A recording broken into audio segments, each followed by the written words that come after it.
Я это делаю для себя, сейчас скажи. И теперь смотри, со своей правдой ты входишь в систему родовую, семейную.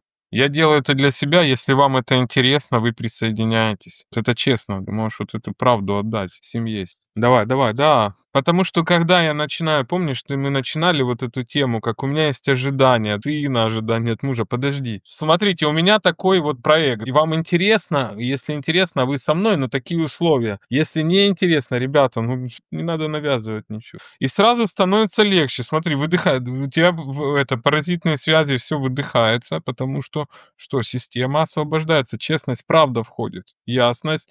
Четкость, да. И ты же вначале пришла, говоришь: "У меня как будто опять появляется все неважно, нет центра". Вот поэтому центра и нету, потому что вот эти есть дестабилизирующие ребята, которые разрывают. Потихонечку они воруют, потому что я такие условия как бы. Это же родня, зачем холодильник закрывать на замок? Не для вас, да.